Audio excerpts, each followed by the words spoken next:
So hi everyone, welcome back to my channel. I am Ansi Sehgal, your fashion influencer.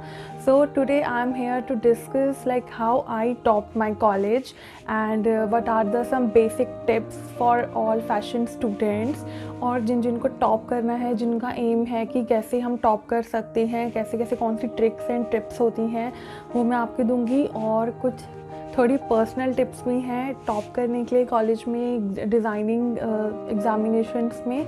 सो ये topic जो है बहुत ज़्यादा special होने वाला है। ओके, तो कुछ टिप्स एंड ट्रिक्स हैं जिससे आप भी टॉप कर सकते हो अपने कॉलेज में। Specially if you are a designing student और फैशन डिज़ाइनिंग की फील्ड के हो तो बहुत ज़्यादा इंपॉर्टेंट है। ये कुछ टिप्स जो हैं जो मैं बताने वाली हूँ, ध्यान रखना, जो मैं फॉलो करती थी अपनी ग्रेजुएशन के टाइम पे, इवन स्कूलिंग के टाइम पर भी, तो सो दैट हम अच्छी स्कोरिंग कर सकें। सो कुछ टिप्स एंड ट्रिक्स हैं जिसे फॉलो करके आप भी टॉपर बन सकते हैं एंड कुछ अच्छी स्कोरिंग तो मे भी हो ही सकती है इससे। So without wasting any single minute, let's start today's video.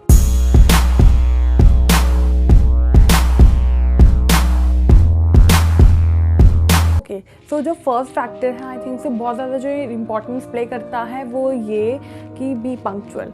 सबसे पहले तो जहाँ भी आप जिस इंस्टीट्यूट में जा रहे हैं, अगर आपका एम है आपको अच्छी स्कोरिंग करनी है, टॉप मारना है कहीं पर भी, तो पंक्चुअलिटी बहुत ज़्यादा इंपॉर्टेंट है। It means regularity. इससे क्या होगा, कुछ फैक्ट्स हैं इसके पीछे। अगर आप किसी चीज़ में रेगुलरिटी दिखाते हो सो क्या होता है, सीरियसनेस उसमें अपने आप ही बढ़ जाती है। एंड ये चीज़ें और टिप्स एंड ट्रिक्स ये उन्हीं लोगों के लिए हैं जो टॉपर बनना चाहते हैं या कैसे कर सकते हैं। तो जब मैं एक स्टूडेंट थी, मैंने क्या करा था, मैं पंक्चुअल बहुत रहती थी, मैं रेगुलर थी काफ़ी चीज़ों में और मेरे को रेगुलर रहना भी पड़ता था। उसका रीज़न ये था, एज़ मैं एक फ़ैशन स्टूडेंट थी तो प्रैक्टिकल्स और इन सब चीज़ों के लिए हमें डेली क्लासेस अटेंड करनी पड़ती थी, क्योंकि प्रैक्टिकल चीज़ों के लिए तो जाना ही पड़ता है। तो रेगुलरिटी बहुत ज़्यादा इंपॉर्टेंट है। प्लस इससे हमारी जो हम कर रहे हैं काम, उसके टुवर्ड सीरियसनेस भी बढ़ती है और एक बेटर इमेज भी बन जाती है हमारे प्रोफेसर्स के साथ। ओके, जो सेकंड जो हमारा फैक्टर है वो है 1 आवर स्टडी। सो डेली आपको क्या करना है, कुछ भी नहीं करना। जैसे आप लेक्चर्स लेकर आए, मतलब टुवर्ड्स जिस सब्जेक्ट की तरफ आप लोग ज़्यादा सीरियस हो वो वाला आपका जो भी है सब्जेक्ट, 1 आवर स्टडी में डेली क्या करना है। 1 आवर तो वैसे सिर्फ बोलने के लिए है, अदरवाइज़ 20 to 25 मिनट्स लगते हैं, ओनली 30 मिनट्स। जो भी आपने नोट्स मतलब जो सुना डेली और जो करा उसको आपको राइट डाउन करना है। राइट डाउन करने से क्या होगा, जब हम वो चीज़ें लिख लेते हैं वो माइंड में हमारी बैठ जाती हैं चीज़ें। तो ये बहुत इंपॉर्टेंट है ये वाला टिप फॉलो करना कि जो भी आप डेली पढ़ रहे हो, नोट्स वगैरह जो भी चीज़ें हैं उनको आप लिख लो एक बार। तो 1 आवर बेसिकली लगेगा आई थिंक। तो अगर 2-3 सब्जेक्ट्स हैं और एक ही है तो 1-2 हैं तो 1 घंटा मुश्किल से लगता है ये सब चीज़ें करने के लिए। तो you need 1 hour study daily, मतलब स्टडी इन द सेंस कि आपको जो नोट्स हैं जो आप डेली पढ़ रहे हो, जो टॉपिक आपने समझे हैं उसको आपको सिर्फ उसको क्या करना है, लिख लेना है। अपनी लैंग्वेज में लिखो, इजी लैंग्वेज में, technical language, it's completely up to you. कौन सी लैंग्वेज में आप कंफर्टेबल हो वो लिखना है, हिंदी, इंग्लिश, व्हाटएवर जो जिसमें लिखना है, बस आपको उसका कंसेप्ट जो है समझ आ जाना चाहिए। तो आपको बेसिकली क्या करना है, 1 आवर स्टडी करनी है। ओके, सो थर्ड पॉइंट ये है, आस्क क्वेश्चंस। लाइक आपके पास क्वेश्चंस होने चाहिए जब भी, जैसे जो भी कोई क्लास हो रही है तो वहाँ पे you have some questions, but have some logical questions. Like ऐसे नहीं कि कोई भी स्टूपिड क्वेश्चंस पूछ ले, बहुत सारे लोग ऐसा करते भी हैं and some students like time waste करने के लिए। सो क्वेश्चंस होने चाहिए। अब क्वेश्चंस भी उसी के पास होंगे जो पढ़ेगा, जो मतलब उस टॉपिक को अच्छे से देखेगा, करेगा। तो आपके पास क्वेश्चंस होने चाहिए एंड सिर्फ लिमिट मत कीजिए खुद को कि ये वाला इतना टॉपिक है तो मैं सिर्फ इतना ही पढ़ूंगी या इतना ही पढ़ूंगा। नो, उसमें और चीज़ें ढूंढने की कोशिश कीजिए ताकि हमारे पास और ज़्यादा नॉलेज आ जाए और हमारे पास और ज़्यादा समझने के लिए सोर्सेज ज़्यादा हों, आंसर्स लिखने में भी परेशानी ना हो। तो like have some good valid questions, logical questions classes में, so that you can ask from your professor or teachers whatever जो भी है। so questions होने चाहिए आपके पास। जो टॉपिक आप लोग पढ़ रहे हो वो तो आप पढ़ना ही है आपको, लेकिन उसके साथ साथ उससे रिलेटेड जो चीज़ें हो सकती हैं वो भी आपको पूछनी है। मतलब आप खुद से देखो कि इसमें क्या क्वेश्चंस और बन सकते हैं क्वेश्चंस, क्योंकि बहुत टाइम पर अलग अलग तरीके से भी पूछे जाते हैं एग्जाम में। एंड स्पेशली जब आप फैशन के स्टूडेंट हो, कभी भी स्ट्रेट क्वेश्चंस नहीं आते हैं, बहुत सारे practical question, application based questions आते हैं और सारे ऐसे क्वेश्चंस होते हैं जिसमें आपको अपना माइंड लगाकर आंसर देना है। तो जितना ज़्यादा बेटर हो सके ना, मतलब जितना ज़्यादा पॉसिबल हो सके आप क्वेश्चंस पूछें, सोचें उसके अंदर, ये तभी पॉसिबल है। Next point is be innovative. Innovative क्यों? क्योंकि ये बहुत इंपॉर्टेंट है, specially if you are a creativity student ना, अगर आप कोई फैशन के स्टूडेंट हो तो ये बहुत ज़्यादा इंपॉर्टेंस प्ले इसलिए करता है क्योंकि बेसिक मतलब in terms of your assignments, in terms of your projects, हमारे पोर्टफोलियोज़, हमारे एग्ज़ाम्स, मतलब हर चीज़ इसके अंदर आपको इनोवेशन अपनी दिखानी पड़ेगी। क्योंकि हम फैशन स्टूडेंट्स हैं, जो क्रिएटिव स्टूडेंट्स होते हैं उनको तो कुछ ना कुछ खास करना ही पड़ेगा ना इन सब चीज़ों में, सो दैट आप अपनी इनोवेशन उसमें दिखा सको, अपनी क्रिएटिविटी शो कर सको। सो इसमें क्या होगा, आपको करना है कि बेसिकली आपको हर चीज़ में अपनी इनोवेशन ज़्यादा दिखानी है, क्रिएटिव। और ये क्या होगा कि फैशन स्टूडेंट्स हो, आप लोग डिज़ाइनिंग के स्टूडेंट्स हो, तो क्रिएटिविटी दिखानी बहुत ज़्यादा इंपॉर्टेंट है। क्योंकि अगर एक बार सोचना माइंड में स्टार्ट कर दिया, अगर आइडियाज़ नहीं आते हैं उतने अच्छे कि हम सोच सकें, तो जब आप सोचना एक बार स्टार्ट कर देंगे तो वो ऑटोमेटिकली आने स्टार्ट हो जाएंगे। तो करना क्या है बेसिकली, धीरे धीरे जो है सोचना स्टार्ट कीजिए। अपने एग्जाम्स जैसे आप आंसर्स लिख रहे हैं उसको भी इनोवेटिव बनाना है, सिर्फ असाइनमेंट्स को इनोवेटिव और सजा के नहीं देना, अपने आंसर्स को भी इस तरीके से देना है कि वो भी जो है काफ़ी ज़्यादा इनोवेटिव लगे और लगे कि ये किसी फैशन स्टूडेंट्स के आंसर है। नेक्स्ट पॉइंट ये है इनफ नॉलेज विद यू। आपके पास इनफ नॉलेज होनी चाहिए, मतलब किस चीज़ में, फ़ैशन की चीज़ में ऑफ कोर्स। जब आप कोई टॉपिक पढ़ रहे हो मतलब आपको इसमें चीज़ें पता होनी चाहिए, फ़ैशन की चीज़ें और फोरकास्टिंग फ़ैशन की क्या है, मतलब काइंड ऑफ रिलेटेड जो आपका टॉपिक आपका चल रहा है ना उससे रिलेटेड आप एक्स्ट्रा नॉलेज भी रखो अपने साथ, सो that you can answer easily. और मतलब आपको बेसिकली क्या करना है, अपनी नॉलेज को बढ़ाना है और ज़्यादा। तो जिस सोर्सेज से नॉलेज मिल रही है वहाँ से उसको ग्रैब कर लो और अपनी नॉलेज जो है रख लो अपने साथ। सो इसमें क्या है, लोग लिमिट कर लेते हैं, स्टूडेंट स्पेशली लिमिट करके रखते हैं। मैं ऐसा कभी नहीं करती थी, मतलब मैं क्या करती थी, ये सब टिप्स मैंने जो है फॉलो करी हैं। और इसके अंदर क्या है, मतलब हमेशा सिर्फ ये नहीं कि जो एक टॉपिक है वही पढ़ना है, नो, मैं हमेशा से दूसरे टॉपिक्स में देखती रहती थी उसी से रिलेटेड। जस्ट नॉट कि आउट ऑफ सिलेबस ही चले जाओ पूरा। मुझे अच्छा लगता था नॉलेज लेना, नॉलेज बढ़ती है और ये नॉलेज है ना काम आती है बहुत ज़्यादा एग्ज़ाम्स में, जब फैशन की चीज़ें लिखनी होती हैं, जब टेक्सटाइल के आप एग्ज़ाम्स दे रहे हो ना, तो उसके अंदर ये प्रैक्टिकल नॉलेज बहुत ज़्यादा इंपॉर्टेंट होती है, I think so. Next point जो आई थिंक सो बहुत ज़्यादा इंपॉर्टेंस प्ले करता है वो ये है, एक टॉपर भी बनने के लिए try to maintain a good relation with your teachers. जो आपके टीचर्स हैं, स्पेशली नॉट जस्ट आपकी फ़ैशन के ही, अगर if you are a fashion student, try to maintain a good relation with other departments too. तो दूसरे डिपार्टमेंट के टीचर्स के साथ भी अच्छा रिलेशन रखने की कोशिश कीजिए, सो दैट टीचर्स आपको कंसीडर कर सकें और एक अच्छे स्टूडेंट में आपका नेम काउंट हो सके। सो टीचर्स का एक तो ये हो गया रीज़न। सेकंड रीज़न इसलिए भी क्योंकि उनके पास काफ़ी ज़्यादा नॉलेज है, so that you can take their ideas और पूछ सको आप लोग, क्योंकि उनके पास नॉलेज काफ़ी सारी होती है।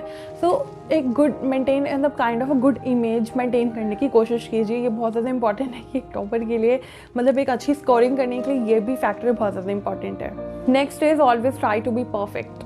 अब मैं ये नहीं बोल रही हूँ कि बिल्कुल ही आप लोग परफेक्ट बन जाए, क्योंकि कोई भी परफेक्ट नहीं होता किसी ना किसी चीज़ में, लेकिन अभी हम यहाँ पर अपने टॉपर बनने की स्किल्स के ऊपर बात कर रहे हैं। तो करना क्या है यहाँ पर, जैसे जो मैं करती थी, जैसे कोई प्रोजेक्ट मिला है उसमें हमें 10% अपना लगाना है, तो आप 12 लगाओ।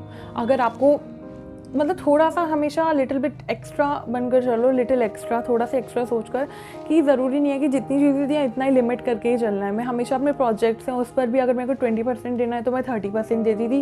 एग्ज़ाम्स में कुछ भी है तो मैं थोड़ा सा एक्स्ट्रा करती थी हर चीज़, सो दैट वो चीज़ थोड़ी डिफरेंट लगे बाकियों से, क्योंकि सब तो उतना ही करेंगे, लेकिन अगर हम थोड़ा सा डिफरेंट करेंगे तो यही टॉपर्स की जो होती है ना, यही क्वालिटीज़ होती हैं, यही कैरेक्टरिस्टिक, क्योंकि वो हर चीज़ थोड़ी सी डिफरेंट स्टाइल में जो है करते हैं। नेक्स्ट पॉइंट है, ये बहुत इंपॉर्टेंट है, बहुत ज़्यादा, try to participate in different competitions.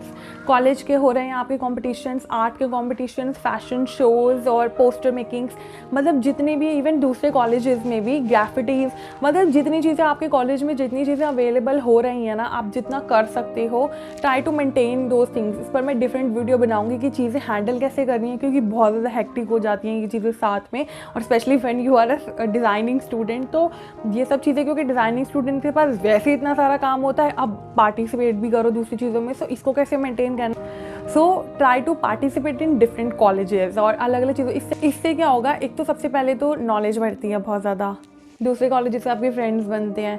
तीसरी और नेक्स्ट फैक्टर इसके अंदर ये भी है कि जब आप किसी चीज़ में पार्टिसिपेट कर रहे हो, कॉन्फिडेंस बिल्टअप होता है ऑफकोर्स, और जब अगर आप किसी चीज़ में विन भी करते हो, किसी कंपटीशन में पार्टिसिपेट कर रहे हो, ऑफ कोर्स फैशन की चीज़ों में, और इसमें पार्टिसिपेट कर रहे हो तो नॉलेज तो बढ़ ही रही है। साथ में अगर कोई पोजीशन भी उसमें आ जाती है, अगर आप विन कर जाते हो तो उसके साथ आपका कॉन्फिडेंस भी बिल्डअप हो रहा है ना, तो कॉन्फिडेंस को भी तो बढ़ाना है। तो ये बहुत बड़ा रोल प्ले करता है एक हमारे कॉन्फिडेंस को बिल्डअप करने के लिए। Right, so try to participate in different things, different अपने कॉम्पिटिशन्स में। बेसिक छोटे छोटे कॉम्पिटिशन तो इतने होते ही रहते हैं और इतना कुछ हार्ड वो नहीं होता इसको करने में। ऐसा नहीं है कि हम 10 दिन करने हैं कॉम्पिटिशन्स, एक दिन के वो चीज़ें होती हैं वो, so you can skip study for 1 day और you can like go and participate in जो भी कॉम्पिटिशन वहाँ पर हो रहा है, कर सकते हो। ये जो स्टेप मैं बताने वाली हूँ ना, ये इतना ज़्यादा इंपॉर्टेंट है ना, ये लगेगा आपको बहुत ज़्यादा इंपॉर्टेंट। क्यों? Try to make friends from different departments. ये रीज़न क्या है इसके पीछे का? क्योंकि फैशन एक ऐसी चीज़ है जहाँ पर बहुत सारी होते हैं फ्रेंड्स, बट कभी कभी डिसीजंस नहीं मिलते सेम, है ना। और फिर मतलब कभी कभी हमें लगता है कि हर बार एक ही जैसे फ्रेंड्स और क्लासमेट्स के साथ रहकर बहुत ज़्यादा कभी नहीं बॉन्ड बन पाता। So try to make friends from different department, इसलिए कि आप फर्स्ट ऑफ ऑल तो इट्स जस्ट नॉट अबाउट कि फ्रेंड्स नहीं हैं, बट अलग डिपार्टमेंट से भी अगर हम लोग फ्रेंड्स बनाते हैं तो नॉलेज भी मिलती है, प्लस हर फैक्टर से हम लोगों को अगेन, क्योंकि एक टॉपर बनने के लिए I think so knowledge gain करनी बहुत ज़्यादा इंपॉर्टेंट है। लास्ट में मुझे आप लोगों को एक बहुत इंपॉर्टेंट चीज़ भी बतानी है, वो भी मैं बताऊंगी, बट पहले इस पॉइंट को कंप्लीट करते हैं कि डिफरेंट डिपार्टमेंट से कैसे जो है आपको फ्रेंड्स बनाने हैं। कॉमर्स डिपार्टमेंट हो गया, FT डिपार्टमेंट, मतलब आपके कॉलेज में जितने भी अलग अलग डिपार्टमेंट अवेलेबल हैं वहाँ पर मेंटेन करने की कोशिश कीजिए, सो दैट आपको चीज़ें पता लगे। क्योंकि बहुत सारी क्लासमेट्स ऐसे होते हैं जो चीज़ें नहीं बताते हैं ना, नॉलेज भी बढ़ जाती है, कुछ चीज़ें भी हमें लोगों को पता लग जाती हैं। सो डिफरेंट डिपार्टमेंट से बहुत ज़्यादा जो है करें। एंड यहाँ पे जेलस फैक्टर भी नहीं आता, क्योंकि आप लोगों की फील्ड अलग होगी, so you can discuss everything, you can discuss your ideas to that person. Always always always share your knowledge. अब ये पहले वाले फैक्टर से इतना सा डिफरेंस है इसके अंदर, वो समझने की बात ये, उसमें समझना ये है कि गाइज जब हम फैशन की फील्ड में होते हैं ना, जो डिज़ाइनिंग की फील्ड के लोग होंगे वो बहुत अच्छे से इसे अंडरस्टैंड करेंगे कि हमारी फैशन की फील्ड में डिज़ाइनिंग कॉपीज़ होनी बहुत ज़्यादा आम बात होती है। क्योंकि इसमें क्या होता है, ये स्किल का वर्क होता है और क्रिएटिविटी इसमें बहुत लगती है हर चीज़ में। इवन एक स्केचेस में भी बहुत बहुत टाइम लगता है, उसको एकदम से कोई कॉपी कर ले तो ये चीज़ हमें अच्छी नहीं लगती। बट अगर आपको कोई चीज़ जैसे इन टर्म्स ऑफ लाइक, वो एक अलग पार्ट है जो हम शो नहीं कर सकते, वो तो हम बाद में शो केस करते हैं सब चीज़ें, तो वो चीज़ें तब अच्छी लगती हैं। अगर हम पहले ही अपना आइडिया डिस्क्लोज कर देंगे तो उसकी एक्साइटमेंट नहीं रहेगी। So do not share these things with या लाइक योर क्लासमेट्स और पार्टनर्स, और अगर अच्छी बॉन्डिंग है तो यू कैन शेयर। और बट इस पॉइंट में मेरा कहने का जो मतलब है वो ये है कि शेयर योर नॉलेज। नॉलेज मतलब कि अगर आपके पास थ्योरेटिकल नॉलेज है, प्रैक्टिकल नॉलेज है, और प्रैक्टिकल जैसे कुछ स्टूडेंट्स होते हैं ना बताते नहीं हैं, बट बताना इंपॉर्टेंट है। If you are a topper in your, if you are a good scoring student और एक अच्छे टॉपर हो आप, और सोच रहे हो कि मैं और कैसे इन्हांस करूं, तो ये आपको ना रिमेंबर करने में हेल्प करेगा। रिहर्सिंग हो जाएगी आपकी, बार बार बोलने पे वो चीज़ें हमारी रिहर्स हो जाती हैं ना, हमें पक्की हो जाती हैं वो चीज़ें। तो बेसिकली करना क्या है, if your student is asking from you कि ये वाला प्रैक्टिकल नहीं समझ आ रहा और ये वाला असाइनमेंट नहीं समझ आ रहा और ये पैटर्न मेकिंग नहीं समझ आ रही, so please can you explain, say yes I can explain you, so that अब ये भी ध्यान रखना है ना कौन सी चीज़ें बतानी है कौन सी नहीं बतानी, बट ये वाली चीज़ें यू कैन टेल, लाइक कुछ समझाना है, कोई आंसर एक्सप्लेन करना है फैशन में।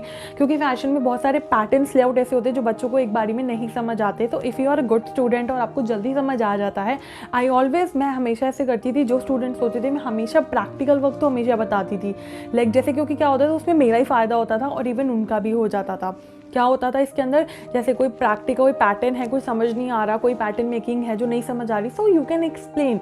मेरा क्योंकि हमारे प्रैक्टिकल्स में वही सब चीज़ें आती थी, सो दैट मैं एक्सप्लेन कर देती थी ताकि उनकी भी हेल्प हो जाए और मेरा रिहर्स हो जाए। अब ऐसा नहीं है कि मैं बाकी काम के आइडियाज़ भी पहले जाके बता दूंगी, नो, ये स्टूपिडिटी नहीं करनी जो बहुत सारे स्टूडेंट्स कर देते हैं देन बाद में कि हमारी डिज़ाइंस कॉपी हो गए, हमारा ये हो गया। क्योंकि फैशन की फील्ड में ये बहुत होता है when you are a designing student ना, सो कि क्या चीज़ें शेयर करनी और क्या चीज़ें शेयर नहीं करनी। तो मैंने एक पॉइंट पहले बताया था कि 1 आवर स्टडी, इसके अंदर try to make your notes और अपने आंसर्स रेडी करने आप स्टार्ट कीजिए। आंसर रेडी करके रखेंगे और अपने करेंगे ना तो वो थोड़ा डिफरेंट हो जाएगा, पहले से ही चीज़ें रेडी होंगी, सो बहुत हेल्प करेंगी ये चीज़ें, कैसे हम लोगों को आंसर देना है, कैसे करनी है ये सब चीज़ें। सो ये बहुत हेल्प करती हैं चीज़ें पहले से जब हम लोग करके रखते हैं। सो ये जो कुछ फैक्टर्स हैं मैंने आपको 10 फैक्टर्स बताए हैं, और ये एक एवरेज स्टूडेंट भी कर सकता है, अगर मेहनत करे वो टॉप कर सकता है। तो मैंने अपने कॉलेज में फ़ैशन की स्टूडेंट थी मैं, तो मैंने भी ऐसे ही टॉप करा था इन सब चीज़ों में अपने कॉलेज में। ये सारे फैक्टर्स मैंने लिटरली अपनाए थे, और ये सब मेरी आदत है, ये मैंने इसलिए आप लोगों से शेयर की है। यही रीज़न था मेरा टॉप करने का। लोग पूछते हैं तो यही रीज़न थे, मैं यही टिप्स फॉलो करती थी। और ऐसा नहीं है कि 6-6 घंटे बैठकर आपको पढ़ाई करनी है, जस्ट 1 आवर स्टडी, और उसमें नोट्स वो है कि आप कितनी जल्दी रिमेंबर कर सकते हो चीज़ों को। So it's up to you, आपका स्टडी पैटर्न क्या है जो आपको कंफर्टेबल लगता है। कुछ लोग हाफ आवर में भी स्टडी कर लेते हैं, कुछ 1 में भी कर लेते हैं। सबको स्मार्ट वर्क करना है इसके अंदर। फैशन की फील्ड की मैंने सारी चीज़ें आप लोगों को बता दी कि आप स्पेशली डिज़ाइनिंग जो स्टूडेंट होते हैं ना, जो फैशन डिज़ाइनिंग के, जो एक नॉर्मल बंदा नॉर्मल एक टॉप कर रहा है, लेकिन फैशन की फील्ड में एक टॉप करना, ये थोड़ा सा यहाँ पे डिफरेंस होता है, क्योंकि fashion is not that much easy. जो लोग आजकल समझते हैं कि फैशन डिज़ाइनिंग बहुत ईजी है, नो वे, बहुत ईजी नहीं है। And it's not an easy subject. जो लोगों को लगता है, ये थिंकिंग, ये परसेप्शन बना हुआ है कि बहुत आसान होती है फैशन डिज़ाइनिंग, बट नहीं है। उतना भी मुश्किल नहीं है, उतना भी ईजी नहीं है, बीच का मतलब है। Fashion designing is something nowadays. So ये थी कुछ टिप्स एंड ट्रिक्स और मेरी कुछ personal tips to you. So जो स्टूडेंट्स टॉप करना चाहते हैं मेरी तरह फैशन डिज़ाइनिंग के कॉलेजेस में, वो ये कर सकते हैं। So best wishes to you. So you can follow these tips, और कोई भी अगर क्वेरीज है you can question me, and if you have any queries you can like write down in the comment section, and please share your suggestions with me, share your problems with me. If you are a designing student and you are facing some problem, so I will definitely answer you. Okay, so thank you so much for watching me, and if you like, then do like, share and comment on this video.